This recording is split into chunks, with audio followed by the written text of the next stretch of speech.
اسلامی فوج کے عظیم کمانڈر اور دنیا کی تاریخ کے کم عمر ترین جرنیل محمد بن قاسم کی داستان شجاعت اور ان کے سنسنی خیز کارناموں کی کہانی قسطوار آپ کی خدمت میں کوورٹ ٹروتھ چینل کی طرف سے پیش کی جا رہی ہے۔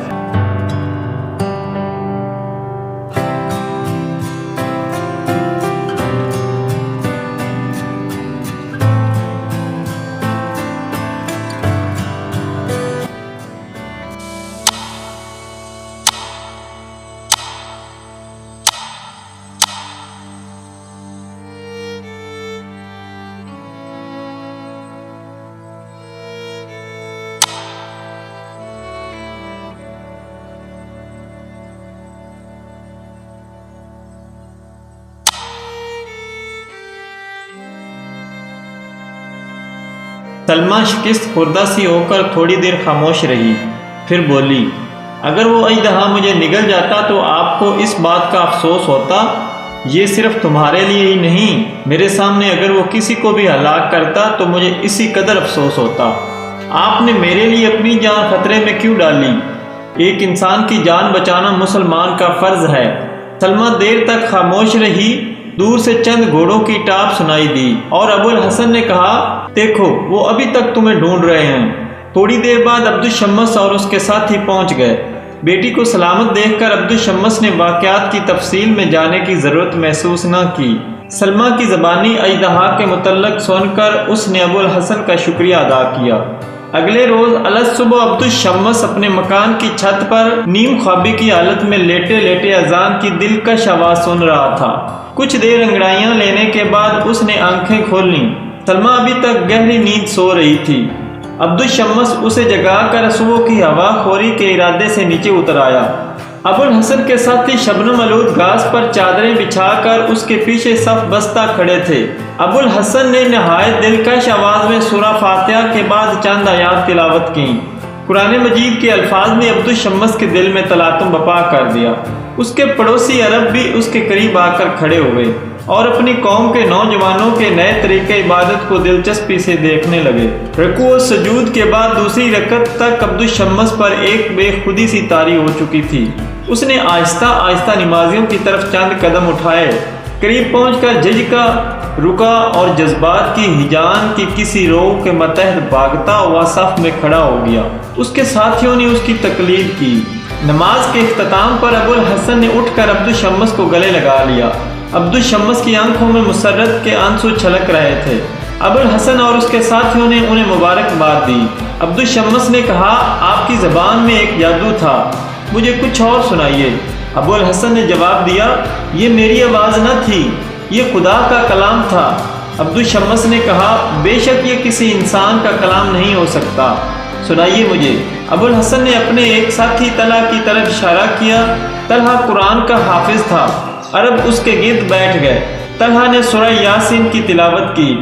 قرآن مجید کے مقدس الفاظ اور طلحہ کی دلگداز آواز سے عبدالشمس اور اس کے ساتھیوں پر رکت طاری ہو گئی۔ تلاوت کے بعد ابو الحسن نے رسول اکرم صلی اللہ علیہ وآلہ وسلم کی زندگی اور اسلام کے مختلف پہلوؤں پر روشنی ڈالتے ہوئے انہیں اسلام کی دعوت دی۔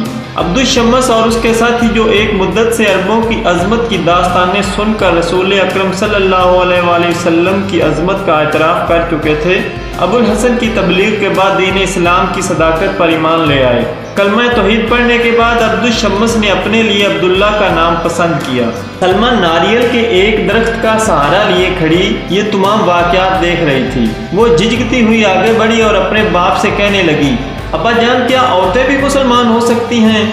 عبداللہ نے مسکراتے ہوئے ابو الحسن کی طرف دیکھا اور وہ بولا، خدا کی رحمت عورتوں اور مردوں کے لیے یکساں ہے۔ سلمہ نے کہا، تو میرا نام بھی تبدیل کر دیجئے، میں بھی مسلمان ہونا چاہتی ہوں۔ ابو الحسن نے کہا، تمہارا یہی نام ٹھیک ہے، تم فقط کلمہ پڑھ لو۔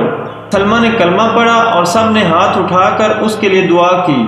آسمان پر بادل چھا رہے تھے۔ اچانک موسلادھار دار بارش ہونے لگی اور یہ لوگ ایک کمرے میں چلے آئے۔ تھوڑی دیر بعد بارش تھم گئی اور دلیپ سنگھ نے آ کر خبر دی کہ مہاراج آپ کا انتظار کر رہے ہیں۔ ابو الحسن اپنے ساتھیوں کو وہیں چھوڑ کر دلیپ سنگھ کے ساتھ ہو لیا۔ دوپہر کے وقت ابو الحسن واپس آیا اور اس نے اپنے ساتھیوں کو بتایا کہ راجہ اور بعض سرداروں نے اور بھی عربی گھوڑے خریدنے کی خواہش ظاہر کی ہے، اس لیے ہمارا جہاز چوتھے روز واپس روانہ ہو جائے گا۔ عبداللہ یعنی عبد الشمس نے انہیں کچھ دیر اور ٹھہرنے کے لیے کہا، لیکن ابو الحسن نے جلد واپس آنے کا وعدہ کر کے اجازت حاصل کر لی۔ عبداللہ نے کہا، ابھی ہمیں اسلام کے متعلق بہت کچھ جاننا ہے، اگر آپ طلحہ کو یہاں چھوڑ جائیں تو بہت اچھا ہوگا۔ ابو الحسن نے طلحہ کی طرف دیکھتے ہوئے جواب دیا، اگر یہ پسند کریں تو میں انہیں بخوشی یہاں چھوڑنے کے لیے تیار ہوں۔ طلحہ نے یہ دعوت خوشی سے قبول کر لی۔ اگلے دن ابو الحسن کے ساتھی جہاز کے بادبانوں کی مرمت اور خور و نوش کا ضروری سامان خریدنے کے لیے روانہ ہو چکے تھے۔ دلیپ سنگھ اور عبداللہ سے مشورہ کرنے کے بعد ابو الحسن نے اپنے تمام سرمائے سے 8 ہاتھی اور باقی جہاز ناریل سے بھر لیا۔ شام کے وقت ابو الحسن عبداللہ کے باغیچے میں چہل قدمی کر رہا تھا کہ پیچھے سے کسی کے قدموں کی چاپ سنائی دی۔ مڑ کر دیکھا تو سلمہ کھڑی تھی۔ وہ چہرہ جو 2 دن پہلے مسرتوں کا گہوارہ تھا اب حزن و ملال کی تصویر بنا ہوا تھا۔ وہ آنکھیں جو اندھیری رات کے ستاروں سے زیادہ دل فریب اور چمکیلی تھیں اب پرنم تھیں۔ اس نے قدرے بے اعتنائی سے پوچھا، سلمہ تم یہاں کیا کر رہی ہو؟ ابو الحسن کا رکھا پن دیکھ کر ضبط کی کوشش کے باوجود اس کے آنسو چھلک پڑے۔ کانپتے ہوئے ہونٹوں سے دل کی گہرائیوں میں ڈوبی ہوئی آواز نکلی، آپ پرسوں جا رہے ہیں؟ ہاں، لیکن تمہیں کیا ہوا؟ تم رو کیوں رہی ہو؟ کچھ نہیں، کچھ بھی تو نہیں۔ آنسو میں بھیگی ہوئی مسکراہٹ ابو الحسن کے دل پر اثر کیے بغیر نہ رہی۔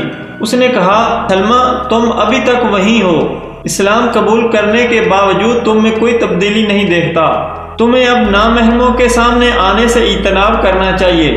ایک مسلمان لڑکی کا سب سے بڑا زیور حیا ہے۔ آپ اب تک مجھ سے خفا ہیں۔ آپ کے کہنے پر میں لباس تبدیل کر چکی ہوں، نماز پڑھ چکی ہوں، پرسوں سے میں نے گھر کے باہر پاؤں نہیں رکھا۔ کیا یہ بھی ضروری ہے کہ میں ایک مسلمان کے سامنے بھی نہ آؤں؟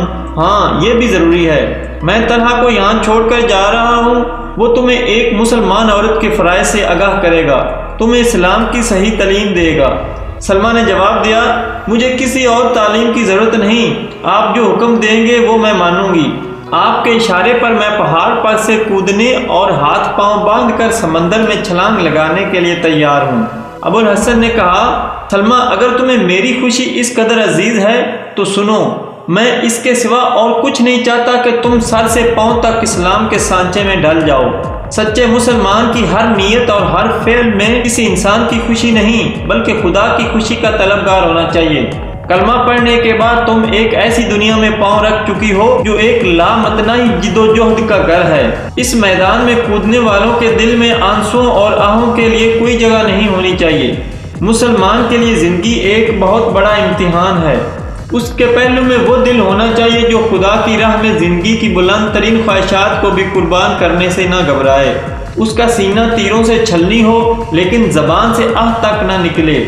تم عرب جاؤ تو شاید یہ دیکھ کر حیران ہوگی کہ مسلمان عورتیں اپنے شوہروں، بھائیوں اور بیٹوں کو جہاد پر رخصت کرتی ہیں لیکن ان کی آنکھ میں آنسو تو درکنار، پیشانی پر شکن تک نہیں آتی، اور یہ صرف اس لیے کہ وہ خدا کی خوشی کو دنیا کی ہر خوشی پر ترجیح دیتی ہیں۔ اگر تم نے مجھے خوش کرنے کے لیے اسلام قبول کیا ہے تو مجھے افسوس کے ساتھ یہ کہنا پڑے گا کہ تم اسلام کو سمجھی نہیں۔ اگر خدا کو خوش کرنا چاہتی ہو تو گھر جاؤ، میں طلحہ کو بھیجتا ہوں، وہ آج ہی تمہیں قرآن پڑھانا شروع کر دے گا۔ میں یہ چاہتا ہوں کہ جب میں واپس آؤں تو تم میری پیراکی کا امتحان لینے کے لیے ساحل سے 1 میل کے فاصلے پر سمندر میں میرا استقبال نہ کرو اور مجھے جنگلوں اور پہاڑوں میں تمہیں تلاش نہ کرنا پڑے۔ مجھے یہ دیکھ کر خوشی ہوگی کہ عبد الشمس کا نام تبدیل ہونے کے بعد اس کے گھر کا نقشہ بھی بدل چکا ہے اور اس 4 دیواری میں ایک مسلمان لڑکی پرورش پا رہی ہے۔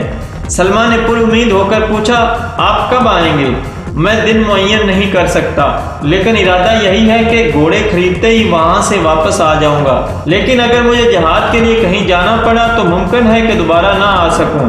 سلمہ کے چہرے پر پھر ایک بار اداسی چھا گئی اور اس نے آنکھوں میں آنسو بھرتے ہوئے کہا، نہیں، یوں نہ کہیے، خدا آپ کو واپس ضرور لائے گا۔ دعا کرتی رہو گی تو انشاءاللہ میں ضرور آؤں گا۔ سلمہ نے کہا، دعا؟ آپ کیا کہتے ہیں؟ اگر میری دعا قبول ہو سکتی تو آپ جانے کا ارادہ ہی کیوں کرتے؟ ابو الحسن نے اچانک محسوس کیا کہ وہ بہت زیادہ باتیں کر چکا ہے۔ اس نے لہجے کو ذرا ترش بناتے ہوئے کہا، سلمہ جاؤ، اگر عرب کی تمام عورتیں تمہارے جیسی نیک دعائیں کرتی تو اسلام کی روشنی عرب کی حدود سے باہر نہ نکلتی۔ سلمہ نادم سی ہو کر واپس ہوئی۔ بار بار اس کے منہ سے یہ الفاظ نکل رہے تھے، میں بہت بے وقوف ہوں، میں نے یہ کیوں کہا۔ تھوڑی دیر کے بعد وہ کوٹھے پر چڑھی۔ افق مغرب پر گرم لوہے کے سرخ تھال کی طرح چمکتا ہوا سورج پانی میں غوطہ لگانے کی تیاری کر رہا تھا۔ آسمان پر کہیں کہیں ہلکے ہلکے بادل شفق کی سرخی کی عکاسی کر رہے تھے۔ مرطوب ہوا کے جھونکے ناریل کے پتوں پر ایک دلکش راگ چھیڑ رہے تھے۔ ارد گرد کے تمام مناظر سے ہٹ کر سلمہ کی نگاہیں سمندر کے کنارے عربوں کے جہاز پر مرکوز ہو گئیں۔ دل میں ہیجان بپا ہوا۔ اس نے ہاتھ اٹھا کر دعا کی، اے خشکی اور تری کے مالک، مجھے ایک مسلمان عورت کا ایمان دے، مجھے سیدھی راہ دکھا، اور جب وہ واپس آئیں تو مجھے دیکھ کر خفا نہ ہوں۔ تیسرے دن آسمان پر بادل چھا رہے تھے۔ سلمہ کوٹھے پر چڑھ کر حسرت بھری نگاہوں سے سمندر کی طرف دیکھ رہی تھی۔ ساحل سے دور ابو الحسن کا جہاز موجوں پر رقص کرتا ہوا نظر آ رہا تھا۔ ہوا کے چند تیز جھونکے آئے اور بارش ہونے لگی۔ بارش کی تیزی کے ساتھ اس کی نگاہوں کا دائرہ محدود ہوتا گیا، یہاں تک کہ جہاز آنکھوں سے اوجھل ہو گیا۔ ضبط کی کوشش کے باوجود اس کی آنکھوں سے آنسو چھلک پڑے اور رخساروں پر بہتے ہوئے بارش کے قطروں کے ساتھ مل گئے۔ سلمہ دیر تک ہاتھ اٹھا کر یہ دعا دہراتی رہی، میرے مولا اسے سمندر کی سرکش لہروں سے محفوظ رکھیو۔ باغیچے میں ابو الحسن سے آخری ملاقات کے بعد سلمہ کے خیالات اور عادات میں بہت بڑی تبدیلی آ چکی تھی۔ اسے ابو الحسن کی بے اعتنائی کا بے حد ملال تھا، تاہم اسے انسانیت کا بلند ترین معیار تصور کرتے ہوئے وہ اس بات پر ایمان لا چکی تھی کہ اس کی جو عادات ابو الحسن کو ناپسند ہے یقیناً بری ہوں گی۔ چنانچہ اس نے دوبارہ کسی کے سامنے بے حجاب ہونے کی جرأت نہ کی۔ جب ابو الحسن اور اس کے ساتھی بندرگاہ کی طرف روانہ ہوئے تو اس نے اپنے دل سے یہ سوال کیا، کیا اس کے دل میں میرے لیے کوئی جگہ ہو سکتی ہے؟ ابو الحسن کی باتیں یاد آتی تو اس کے دل میں کبھی یاس کی تاریکیاں مسلط ہو جاتی اور کبھی امید کے چراغ چمک اٹھتے۔ عبداللہ کی آواز سن کر وہ نیچے اتری۔ بوڑھے باپ نے سوال کیا، سلمہ تم بارش میں اوپر کیا کر رہی تھی؟ کچھ نہیں ابا جی، میں سلمہ کوئی بہانہ کرنا چاہتی تھی، لیکن اسے ابو الحسن کی نصیحت یاد آ گئی اور وہ بولی، میں ان کا جہاز دیکھ رہی تھی۔ عبداللہ نے کہا، وہ تو دیر ہوئی جا چکے ہیں، جاؤ تم کپڑے بدل آؤ، تلا ابھی آ جائے گا، ہم اس سے قرآن مجید پڑھیں گے۔ سلمہ نے پوچھا، آپ انہیں کہاں چھوڑ آئے؟ وہ راستے میں زید کے گھر ٹھہر گیا تھا، ابھی آ جائے گا۔ چند دنوں میں طلحہ کی تعلیم کا نتیجہ یہ ہوا کہ سلمہ اپنی ہر بات میں ابو الحسن کی خوشی کو مقدم سمجھنے کی بجائے خدا کی رضا کو مقدم سمجھنے لگی۔ تاہم ہر نماز کے بعد اس کی سب سے پہلی دعا ابو الحسن کے لیے ہوتی تھی۔ چند مہینے گزر گئے، ابو الحسن کی کوئی خبر نہ آئی۔ سلمہ کی اداسی بے چینی میں تبدیل ہونے لگی۔ وہ صبح و شام مکان کی چھت پر چڑھ کر سمندر کی طرف دیکھتی۔ بندرگاہ کی طرف سے آنے والا ہر نیا جہاز اسے دور سے ابو الحسن کی آمد کا پیغام دیتا۔ ویورز، اگر آپ ہمارے چینل پر نئے ہیں تو ہمارے YouTube چینل کو سبسکرائب کریں اور بیل آئیکن پر کلک کر کے آل پہ کلک کر دیں تاکہ ہماری ہر نئی آنے والی ویڈیو کا نوٹیفیکیشن آپ کو مل سکے۔ اور ویڈیو پسند آنے کی صورت میں لائک ضرور کریں اور شیئر کرنے کے لیے شیئر کے بٹن پہ کلک کر کے اپنے فیس بک، ٹویٹر، واٹس ایپ اکاؤنٹ پہ اس کو شیئر ضرور کریں اور ساتھ ہی ساتھ اپنی رائے کا اظہار کرنے کے لیے کمنٹ سیکشن میں کمنٹس ضرور کریں۔ شکریہ۔